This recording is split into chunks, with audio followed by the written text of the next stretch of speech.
Hello everyone, hit the bell icon so that you will be notified every time I'm on YouTube. Keep studying. Hey you guys, thank you so much for watching Science Gyan. I'm Shalini Bhatnagar. This video is basically for class 9 students. आज आप सोचोगे कि why this अवतार, तो इसके दो reason हैं. एक तो बस थोड़ा सा मेरा गला ख़राब है और दूसरा वही कि भाई आप लोग कंप्लेंट्स कर रहे थे कि नाम वीडियोस में आवाज़ नहीं आ रही है या वॉट एवर इट इज़. तो लॉकडाउन में मेरे को और कुछ इससे बेटर ऑप्शन नहीं मिला, सो प्लीज़ झेलो इट. So let's start. हम लोगों ने लास्ट पार्ट में न्यूक्लियस और साइटोप्लाज्म के बारे में पढ़ लिया था, ठीक है. तो अब हम बात कर रहे हैं फिर से. मैं एक कुछ इंपॉर्टेंट पॉइंट आपके न्यूक्लियस के लिए मैं फिर से आपको समझाना चाह रही हूँ. यहाँ पे बहुत ध्यान से समझना कि क्योंकि ये पॉइंट्स मिस कर जाते हो और यही समझ में नहीं आएगा तो आगे जो ऑर्गेनल्स आ रहे हैं, that is endoplasmic reticulum and Golgi apparatus, वो कुछ समझ नहीं पाओगे क्योंकि एक नए टर्म्स जो है वो न्यूक्लियस के अंदर ही इंट्रोड्यूस हुए हैं. यहाँ समझ में आ गया तो आगे इजीली समझ जाओगे, ठीक है. तो ज़रा देखो, लास्ट पार्ट में मैं फिर से डायग्राम बनाने का रिस्क ले रही हूँ, तो अगर गलत बनेगा तो प्लीज़ डोंट माइंड. देखिए इधर मैंने इस तरह से कुछ बनाया था न्यूक्लियस का स्ट्रक्चर, है ना. ये आपके मेम्ब्रेन्स थे, बीच में न्यूक्लियर पोर्स थे. जाके देखिए अगर वीडियो नहीं देखा है तो आपने. ये आपका डबल लेयर न्यूक्लियर मेम्ब्रेन होता है ना. और यहाँ पे मैंने एक छोटा सा आपका डॉट डॉट बना करके न्यूक्लियोलस बताया था कि ये न्यूक्लियोलस होता है विच में भी 1 और मोर इन नंबर, ठीक है. फिर यहाँ पे ऐसे थ्रेड लाइक स्ट्रक्चर बताया था, दैट इज कॉल्ड क्रोमैटिन, और this liquid is called nucleoplasm, है ना. तो ये आपका न्यूक्लियर एनवेलप हो गया दोनों को मिला के. न्यूक्लियर एनवेलप शॉर्ट फॉर्म्स लिख रही हूँ, ज़्यादा टाइम नहीं लेंगे. इसको हम बोलते हैं न्यूक्लियोलस. न्यूक्लियस का पार्ट है इसलिए बोलते हैं न्यूक्लियोलस, ठीक है. इसके बाद हम लोगों ने बात किया ये क्या है, थ्रेड लाइक स्ट्रक्चर. इसको हम बोलते हैं क्रोमैटिन. एंड अंदर जो ये लिक्विड है इसको बोलते हैं न्यूक्लियोप्लाज्म, समथिंग लाइक दैट. इस टाइप का स्ट्रक्चर होता है न्यूक्लियस का, ठीक है. अब जो मेन पार्ट है, जो न्यूक्लियस के मेन पार्ट हैं जिनको हमें समझना है, वो दो हैं. एक है न्यूक्लियोलस और एक है क्रोमैटिन.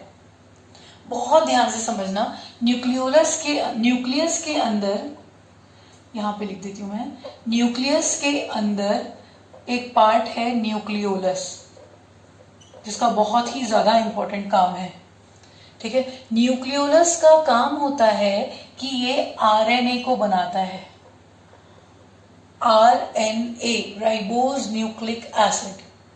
न्यूक्लियोलस का यही काम है कि वो आरएनए को बनाता है. इसलिए हम न्यूक्लियोलस को फैक्ट्री ऑफ आरएनए भी बोलते हैं, क्योंकि आरएनए जो है जितने भी बन रहे हैं सेल के लिए वो सिर्फ न्यूक्लियोलस बनाता है, ठीक है. नेक्स्ट है इसका आरएनए, जिसका काम आगे जाके जेनेटिक मटेरियल के हेल्प में भी आपको समझ में आएगा कि इनहेरिट करने में भी काम कर रहा है. देखिए कैसे. आरएनए का होता है full form ribose nucleic acid. Ribose मतलब राइबोसोम्स. इसके अंदर आरएनए क्या बनाता है, आरएनए बनाता है राइबोसोम्स. एक चीज हमेशा याद रखिए बेटा, जहां पे भी राइबोसोम्स होंगे ना, वो एक ही काम करता है, प्रोटीन को बनाता है. समझ में आया कि जहां भी मिल जाए आपको राइबोसोम्स, न्यूक्लियस के अंदर है या आपका न्यूक्लियस के बाहर है, सेल के अंदर है, सेल में भी हमें दिखेंगे राइबोसोम्स, तो जहां पे भी ये राइबोसोम्स है एक ही काम करेंगे, प्रोटीन को बनाएंगे. आंख बंद करके लिख दो, इट मेक्स प्रोटीन, ठीक है. फिर राइबोसोम्स क्या कर रहा है, आपका प्रोटीन बना रहा है. ये प्रोटीन हमारे बॉडी डिजाइन को देने में, बॉडी शेप को देने में हेल्पफुल होता है ना. वेरिएशन हमारी इसी वजह से आ रही है कि हर कोई इंसान अपने से अलग अलग दिख रहा है, क्योंकि हर किसी के अंदर प्रोटीन की इंफॉर्मेशन अलग अलग होती है. वो प्रोटीन अल्टीमेटली कौन बनाता है, राइबोसोम्स, ठीक है. और राइबोसोम्स कौन बनाता है, आरएनए. आरएनए कौन बनाता है, न्यूक्लियोलस. न्यूक्लियोलस किसके अंदर है, न्यूक्लियस के. तो इसको आपको समझना ही पड़ेगा. अगर ये आपको समझ में नहीं आया है तो आगे आप राइबोसोम्स आएगा दोबारा से आएगा, तो फिर नहीं समझ पाओगे, ठीक है. नेक्स्ट आपका मैंने बोला था कि क्या पार्ट है आपका, क्रोमैटिन. अगेन न्यूक्लियस के अंदर होता है बेटा क्रोमैटिन, और क्रोमैटिन का काम होता है क्रोमोसोम्स को बनाना. क्रोमोसोम्स आपके सेल का वो पार्ट है जो, क्रोमोसोम क्या है आपका डीएनए, जो उसको डीएनए मॉलिक्यूल को कंसिस्ट करता है, ठीक है. क्रोमोसोम के अंदर होते हैं डीएनए और डीएनए के अंदर होते हैं जीन्स। ठीक है, क्रोमोसोम स्टोर करता है इंफॉर्मेशन को कि भाई नेक्स्ट जनरेशन में क्या ट्रांसफर करना है। फॉर एग्जाम्पल हम लोग बार बार यही चीज बोलते हैं, जब एक बच्चे का जन्म होता है तो हम उसको रिकॉग्नाइज करते हैं कि किस पे गया है ना। आंखें पापा पे गई हैं, कलर दादी पे गया है, उंगलियां मम्मी की जैसी हैं लंबी लंबी। तो हम हर एक चीज को ऑब्जर्व करते हैं, अरे ये तो अपने मम्मी पे गया है या ये तो अपने डैडी पे गया है ना। तो वो कैरेक्टर्स ही तो हैं जो उसके अंदर आए हैं उसके पेरेंट्स से। तो ये कैरेक्टर्स कोई ना कोई तो ट्रांसफर कर रहा होगा ना एक जनरेशन से दूसरी जनरेशन में। इस प्रोसेस को, the process of transferring of characters from one generation to the next is called inheritance. The process of transferring of characters from one generation to the next is called inheritance या heredity. ठीक है, उस inheritance के लिए कौन responsible होता है? DNA, जो कि स्टोर होता है क्रोमोसोम के अंदर। तो हम बोलते हैं कि क्रोमोसोम्स स्टोर करते हैं हेरिडिटरी इंफॉर्मेशन को, है ना, या इनहेरिटेंस के इंफॉर्मेशन को, कि नेक्स्ट जनरेशन में कौन से कैरेक्टर्स आने वाले हैं और कौन से नहीं, और कौन उनको एग्जैक्टली लेके जाता है। तो बेसिक यूनिट कौन होती है? जीन्स। जीन्स कैरी करते हैं उन कैरेक्टर्स को एक जनरेशन से दूसरे जनरेशन में ले जाने के लिए। अभी आप हायर क्लासेस में आओगे तो और अच्छे से समझोगे इसको। ठीक है, जब हम आप 10th में आओगे तो वहां पे हेरिडिटी एंड एवोल्यूशन पूरा का पूरा टॉपिक है, मैं फिर से समझाऊंगी ये सारी चीजें। तो ध्यान रखिए, दो पार्ट हैं, न्यूक्लियोलस जो कि अल्टीमेटली प्रोटीन सिंथेसिस में हेल्प कर रहा है, और क्रोमैटिन जो कि आपके हेरिडिटरी इंफॉर्मेशन को स्टोर कर रहा है in the form of chromosomes या in the form of DNA molecules. समझ में आ रहा है ये चीज? तो ये दो पार्ट्स आपको समझ में आ रहे हैं, बहुत जरूरी है।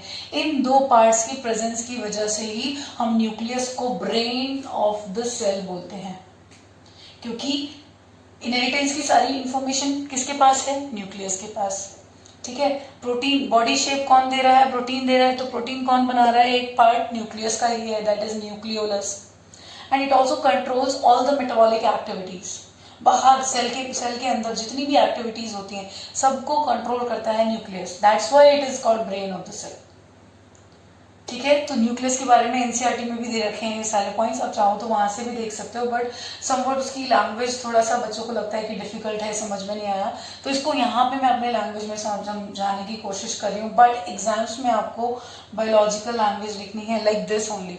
जो नोट्स मैं आपको सेंड कर रही हूँ या बनवा रही हूँ, जो ऑनलाइन क्लासेस हमारी जूम पे हो रही है, उस टाइप उसमें से ही आपको लिखना है पेपर में। अगर वहां से भी बाहर जाकर के अपना ही कुछ लिख रहे हो तो ऑब्वियसली मार्क्स नहीं मिलेंगे। ठीक है, तो समझ में आया ये न्यूक्लियस का पार्ट। ठीक है, अब हम आगे के सेल ऑर्गेनेल्स से पहले, स्टार्ट करने से पहले याद करो, मैंने आपको बताया था कि मैं प्रोकैरियोटिक और यूकैरियोटिक क्या होते हैं वो मैं आपको तब बताऊंगी जब ये चार मेजर पार्ट्स मैं आपको समझा देती हूँ, that is cell wall, cell membrane, nucleus और साइटोप्लाज्म। ठीक है, तो अभी पहले मैं आपको प्रोकैरियोटिक और यूकैरियोटिक के बीच में डिफरेंस बता देती हूँ, उसके बाद हम फटाफट से स्टार्ट कर देंगे सेल ऑर्गेनेल। तो प्रोकैरियोटिक और यूकैरियोटिक में डिफरेंस क्या होता है उसको हम समझते हैं। ठीक है, प्रोकैरियोटिक ऑर्गेनिजम्स वो ऑर्गेनिजम्स होते हैं, प्रोकैरियोटिक में प्रो का मतलब क्या होता है? प्रिमिटिव। प्रिमिटिव मतलब पुराना, है ना, प्रिमिटिव। और कैरिया मतलब होता है न्यूक्लियस। वो ऑर्गेनिजम्स जिनके अंदर या तो न्यूक्लियस एब्सेंट होता है या बहुत पुराना होता है। पुराना होने का मतलब कि या तो एब्सेंट होगा या फिर होगा तो भी फंक्शन नहीं कर रहा होगा, नॉन फंक्शनल होगा। ठीक है, यू मतलब होता है ट्रू, कैरिया मीन्स न्यूक्लियस। वो ऑर्गेनिजम्स जिनके अंदर ट्रू न्यूक्लियस होता है, मतलब प्रेजेंट भी होता है और फंक्शनल भी होता है, उनको हम बोलते हैं यूकैरियोटिक ऑर्गेनिजम्स। यूकैरियोटिक ऑर्गेनिजम्स में ह्यूमन बींग्स आते हैं और प्रोकैरियोटिक ऑर्गेनिजम्स में ये बैक्टीरिया वगैरह ये सब आएंगे। ठीक है, प्रोटोजोअन्स एंड ऑल। देखो इधर नेक्स्ट क्या है, फर्स्ट पॉइंट में मैंने यहाँ पे लिखा हुआ है, देखो, प्रिमिटिव एंड इनकम्प्लीट सेल। इनका जो सेल स्ट्रक्चर होता है, सेल होता है, वो प्रिमिटिव है। प्रिमिटिव मतलब बहुत पुराना है ना, और कंप्लीट भी नहीं है, इनकम्प्लीट है, नॉन फंक्शनल है। ठीक है, और इसमें advanced and complete cell, advance होता है और कंप्लीट होता है। Next, size of cell is very small, size बहुत छोटा होता है। यहाँ पे जो साइज होता है वो लार्ज होता है। अब ये याद रखिए, यूकैरियोटिक में आप अपनी बात कर रहे हो और प्रोकैरियोटिक में आप प्रोटोजोअन्स की, बैक्टीरियाज की, इन लोगों की बात कर रहे हो। ठीक है, नहीं है दोनों ही मल्टी सेलुलर, ऐसा नहीं बोल सकते कि ये यूनिसेलुलर है या ये मल्टी सेलुलर है, हम ऑर्गेनिजम्स की बात कर रहे हैं, यूनिसेलुलर और मल्टीसेलुलर दोनों की बात कर रहे हैं, ठीक है। तो ये डिफरेंशिएशन मत करने लग जाना, दोनों ही मल्टीसेलुलर भी हैं और दोनों ही यूनिसेलुलर भी हैं। यूनिसेलुलर में अगर मैं अमीबा का एग्जांपल लूँ तो अमीबा को हम बोल सकते हैं कि न्यूक्लियस वगैरह वहाँ पे सब प्रेजेंट होता है, तो ऐसा कुछ नहीं है। यूनिसेलुलर मल्टीसेलुलर डिफरेंट वहाँ पे डिफरेंस हमने पढ़ा है, ये अलग चीज़ है। यहाँ ऑर्गेनिजम्स की बात हो रही है, इधर यूनिसेलुलर और मल्टीसेलुलर। वो ऑर्गेनिजम्स जिनके अंदर न्यूक्लियस एब्सेंट होता है या सेल इनकम्प्लीट होता है या प्रिमिटिव होता है, हम उनको प्रोकैरियोटिक ऑर्गेनिजम्स बोलते हैं, ठीक है। तो देखिए यहाँ पे क्या है, nucleus is absent, nucleus is present. यहाँ पे हम इस पॉइंट को इस तरह से भी लिख सकते हैं कि न्यूक्लियस इज ईदर एब्सेंट और नॉन फंक्शनल, है ना। तो यहाँ पे nucleus is present and also it is functional, ठीक है। Organelles, membrane bound organelles. Membrane bound organelles मतलब जो हम लोग आगे स्टार्ट करने वाले हैं, जितने भी ऑर्गेनल्स बचे हैं 4 मेजर पार्ट्स के अलावा, cell wall, cell membrane, cytoplasm और न्यूक्लियस, इनके अलावा और जितने भी ऑर्गेनल्स होते हैं, जैसे कि एंडोप्लाज्मिक रेटिकुलम है, गोल्जी अपरेटस है, ये मैं भी आगे बताऊंगी, वो इनके अंदर एब्सेंट होते हैं, यूकैरियोटिक में प्रेजेंट होते हैं। नेक्स्ट, इनके अंदर क्रोमोसोम एक ही होता है, वहां पे मोर देन 1 क्रोमोसोम होता है, जैसे हमारे अंदर 23 पेयर ऑफ क्रोमोसोम्स होते हैं, ठीक है। तो this is the difference between prokaryotic and eukaryotic organisms.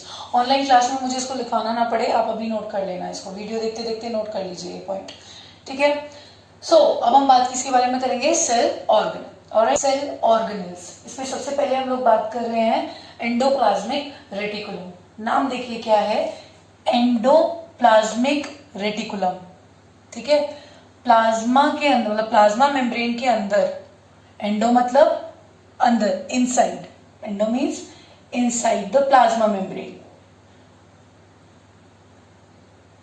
Plasma membrane, है ना, inside the plasma membrane. Reticulum का मतलब होता है बेटा नेटवर्क।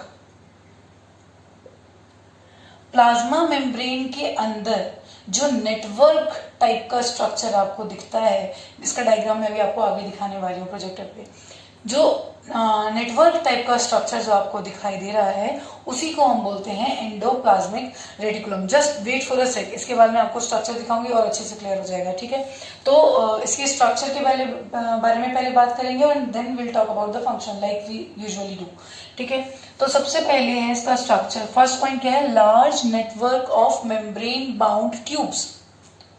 बहुत सारे ट्यूबुलर टाइप्स के, शीट्स टाइप के स्ट्रक्चर है जो एक साथ मिल करके एक काइंड ऑफ अ नेटवर्क बना लेते हैं, ठीक है। इसी को हम क्या बुलाते हैं, एंडोप्लाज्मिक रेटिकुलम। अभी डायग्राम में देखिएगा, endoplasmic reticulum membrane is similar in the structure like plasma membrane. जैसे प्लाज्मा मेम्ब्रेन होती है, इसकी मेम्ब्रेन भी एग्जैक्टली वैसी ही होती है, बहुत सिमिलर स्ट्रक्चर होता है, ठीक है।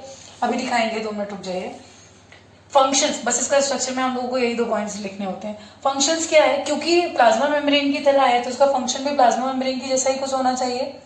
प्लाज्मा मेम्ब्रेन का फंक्शन क्या था, याद करो, कि ट्रांसफर कर रही है मटेरियल को into the cell and outside the cell, it allows the entry and exit, याद आया, इसीलिए उसको सिलेक्टिवली परमेएबल मेम्ब्रेन भी बोलते हैं, ठीक है। मान लीजिए अब प्लाज्मा मेम्ब्रेन ने ऑक्सीजन को अंदर ले लिया by the process of diffusion, हम लोगों ने पहले भी बात कर लिया है।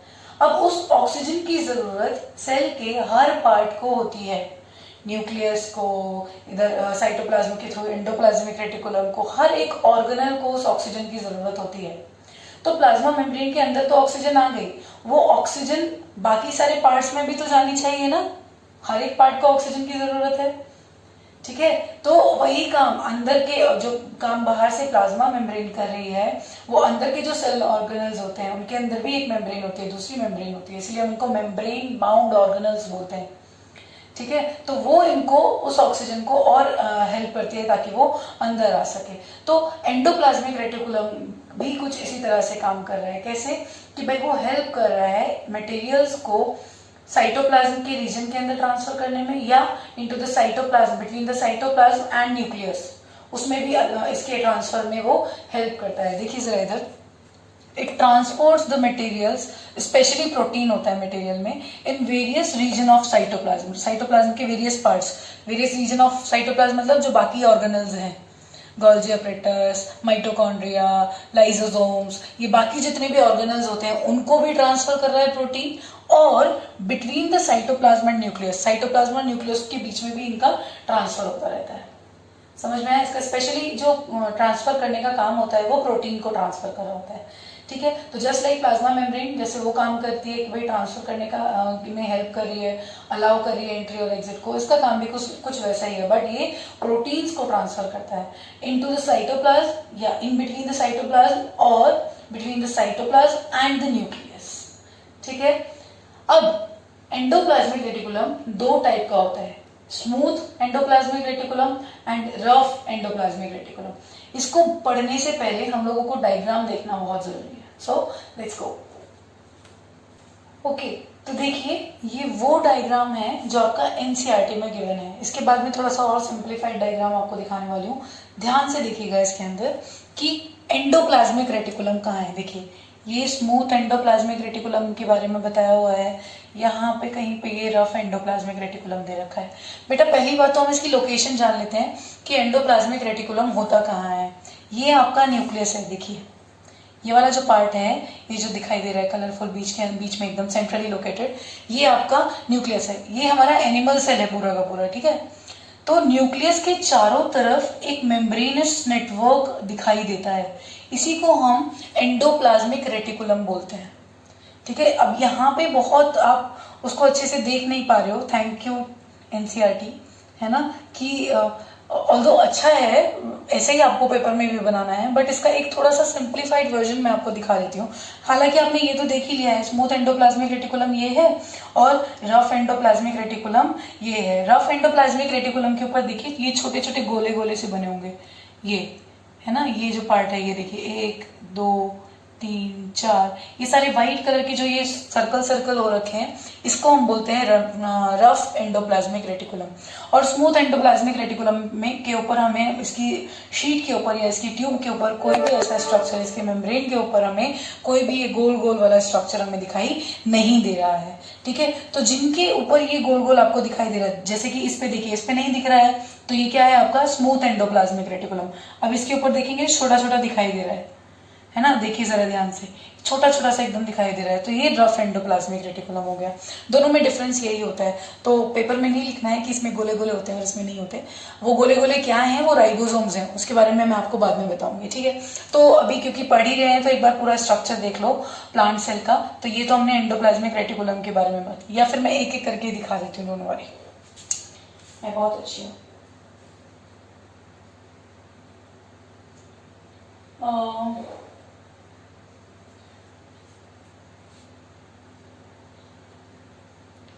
Now, look at this endoplasmic reticulum, सजा हुआ सा है, अच्छा कलरफुल।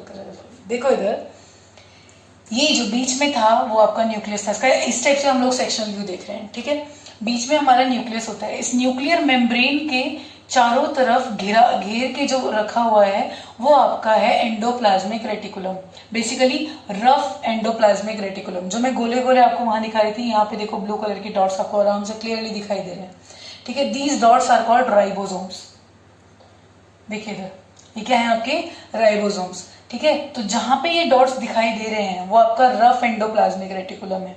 जिसके अंदर ये डॉट्स नहीं दिख रहे हैं वो आपका स्मूथ एंडोप्लाज्मिक रेटिकुलम है। तो एक बात तो आप आराम से समझ गए होंगे कि रफ एंडोप्लाज्मिक रेटिकुलम और स्मूथ एंडोप्लाज्मिक रेटिकुलम के बीच में डिफरेंस क्या होता है। इसमें गोले गोले होते हैं, इसमें नहीं होते।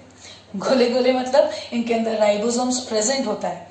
RER, rough endoplasmic reticulum. ये रफ इसीलिए है क्योंकि इसके ऊपर सरफेस के ऊपर राइबोसोम्स प्रेजेंट होते हैं, है ना, और इनके ऊपर नहीं होते तो इसलिए पूरा स्मूथ है। ठीक है, तो इसलिए इनको हम स्मूथ एंडोप्लाज्मिक रेटिकुलम के नाम से जानते हैं।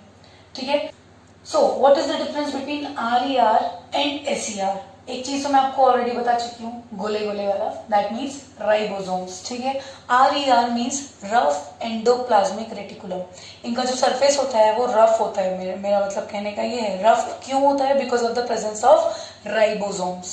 ठीक है। अभी मैं आपको जब ये वीडियो स्टार्ट करी थी तभी मैंने आपको बताया था न्यूक्लियस के अंदर कि न्यूक्लियोलस आरएनए बनाता है और आरएनए राइबोसोम्स बनाते हैं। मैंने तभी आपको बताया था कि राइबोसोम्स कहीं पे भी होगा उसका एक ही काम है, प्रोटीन्स को बनाना। ठीक है, तो अगर रफ एंडोप्लाज्मिक रेटिकुलम के अंदर राइबोसोम प्रेजेंट है तो रफ एंडोप्लाज्मिक रेटिकुलम का काम क्या होगा, इट विल सिंथेसाइज प्रोटीन्स, है ना, क्योंकि क्या उसके पास क्या है, राइबोसोम्स, फैक्ट्री ऑफ प्रोटीन्स।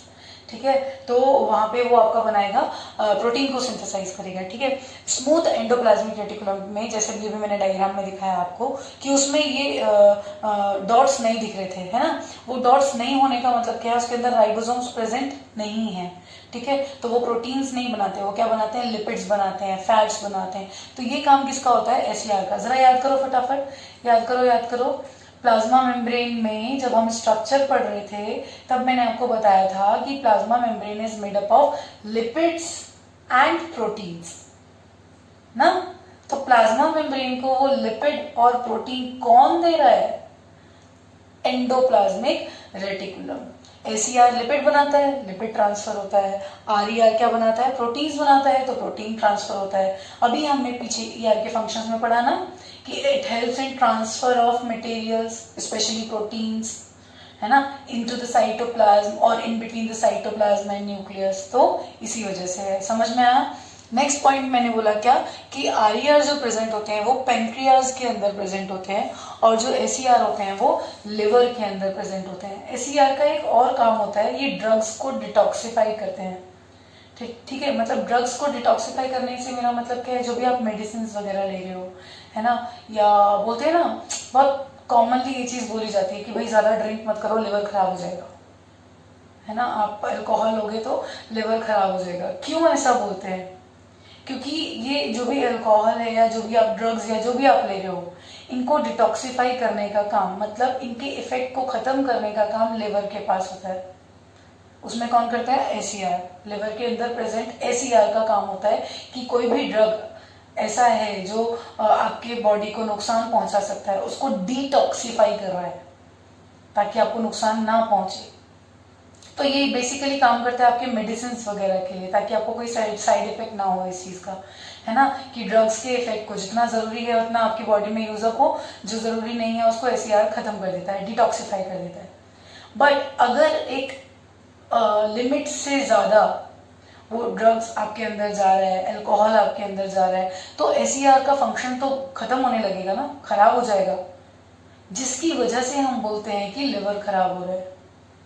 समझ में आया, क्योंकि वहां पे एसीआर की capability to detoxify the drugs वो खत्म होती जा रही है, क्योंकि बहुत ज्यादा एक्सेस में आप उससे काम करवा रहे हो, तो ऑब्वियसली वो काम धीरे धीरे अपना खत्म हो जाएगा, उसका फंक्शन उसका खराब कर रहे हो आप।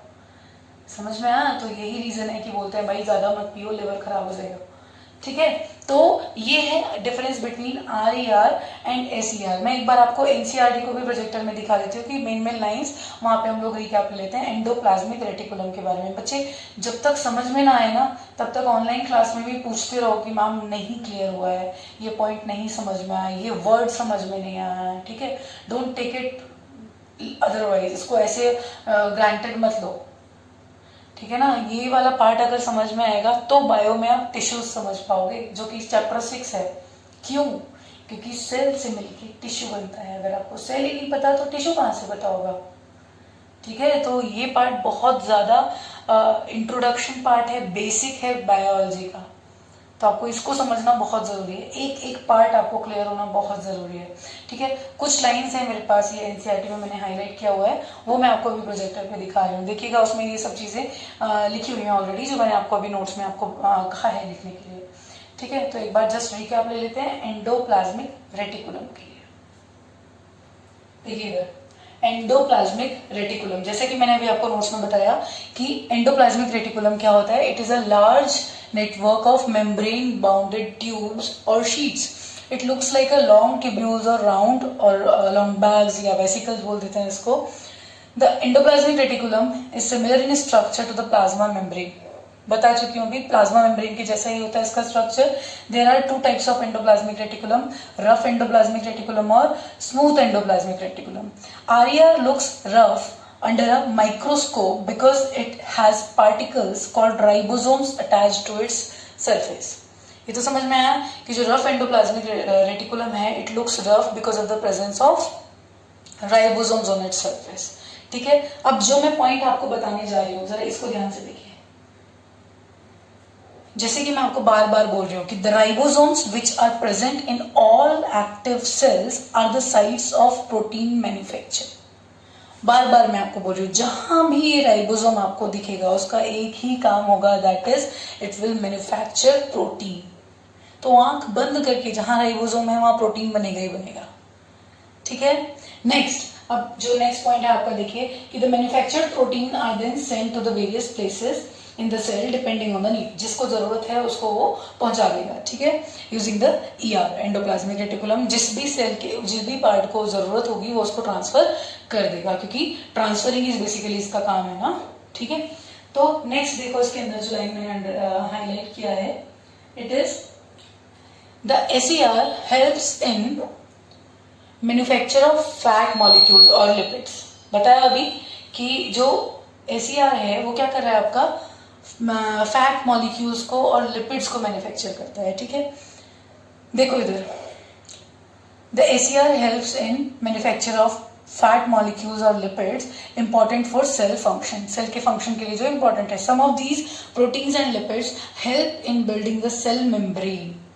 है ना, सेल मेम्ब्रेन को बिल्डअप करने के काम आता है, क्योंकि मैंने आपको वहां पे बताया था कि cell membrane is made up of proteins and lipids. ये प्रोटीन और लिपिड्स कौन प्रोवाइड कर रहा है, आरईआर एंड एसईआर. ठीक है, this process is called membrane biogenesis. एक नंबर में डेफिनेशन आती है कि मेम्ब्रेन बायोजेनेसिस क्या होता है.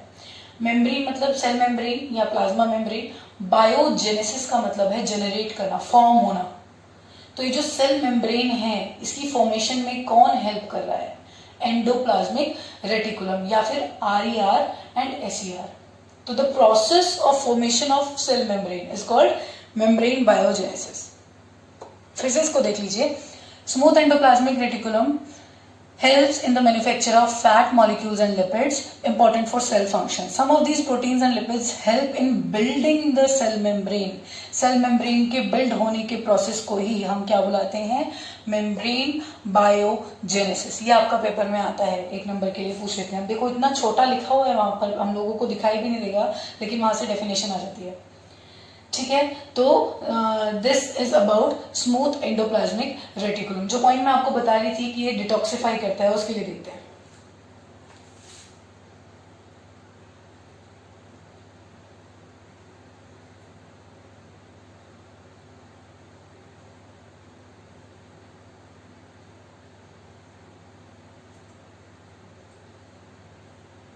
देखिए जरा इधर, endoplasmic reticulum is also responsible for some of the biochemical activities of the cell. Biochemical activities मतलब एक होता है metabolic activities. Metabolic activities अलग है, वो रिएक्शंस या वो एक्टिविटीज जिनसे आपको एनर्जी मिलती है उनको हम मेटाबॉलिक बोलते हैं. ठीक है, बायोकेमिकल मतलब बेसिकली इसमें केमिकल रिएक्शंस वगैरह होती हैं, दैट्स इट. वो रिएक्शंस एनर्जी बेस्ड नहीं होती है. और भी बहुत सारी रिएक्शंस होती हैं सेल के अंदर, वो हमें हमारे सिलेबस में नहीं है. तो आपको सिर्फ याद रखना है कि बायोकेमिकल एक्टिविटीज जितनी भी होती हैं वो भी एंडोप्लाज्मिक रेटिकुलम के अंदर होती हैं. ठीक है, तो ट्रांसफर करने के साथ साथ ये बायोकेमिकल एक्टिविटीज को भी एक तरह से पैसेज प्रोवाइड करता है या पाथ प्रोवाइड करता है. ठीक है, देखिएगा जो इंपॉर्टेंट लाइन है वो ये है, इन द लिवर सेल. इसको मैंने हाईलाइट नहीं किया है, मैं कर देती हूँ. इन द लिवर सेल, देखिए जरा इसको यहाँ पे, हाँ ये यहाँ तक. In the liver cell of the group of animals called vertebrates, मतलब हम लोग. ठीक है, ये हम लोग 7th चैप्टर में पढ़ेंगे वर्टिब्रेट्स के बारे में. Smooth endoplasmic reticulum plays a crucial role in detoxifying many poisons and drugs. ठीक है, तो ये काम जो है वो स्मूथ एंडोप्लाज्मिक रेटिकुलम का होता है. ये बहुत ही इंपॉर्टेंट काम है, ये एसईआर का बहुत इंपॉर्टेंट काम है. इससे क्वेश्चंस भी आते हैं, ये आपको पता भी होना चाहिए. इसीलिए बोला जाता है कि ज़्यादा ड्रिंक करने से या ज़्यादा ड्रग्स लेने से आपका लिवर जो है वो खराब हो सकता है, क्योंकि आप अपने एसईआर से इतना ज़्यादा काम करा रहे हो जितना उसकी बस की बात नहीं है बेसिकली. ठीक है, तो वो उसका फंक्शन वहाँ पे खराब होने लगेगा, SCR बीमार पड़ने लगेगा, SCR का फंक्शन बेकार हो जाएगा, वहाँ पे आप SCR को ख़त्म कर रहे हो धीरे धीरे। तो इसलिए क्या होता है कि ये आपका लिवर जो है वो खराब हो जाता है। ठीक है, in the next video will talk about the next cell organelle, वो मैं अभी नहीं बताऊंगी, तभी पता चलेगा। Bye bye. और हाँ, अगर समझ में आया है तो कमेंट करो, नहीं सॉरी, अगर नहीं समझ में आया है तो अपने डाउट्स को कमेंट कर दो। अगर समझ में आ गया है तो ऑनलाइन क्लासेस फॉलो करो जो हम लोग जूम पे ले रहे हैं, और नोट्स कंप्लीट कर लेना। Okay, keep studying, bye.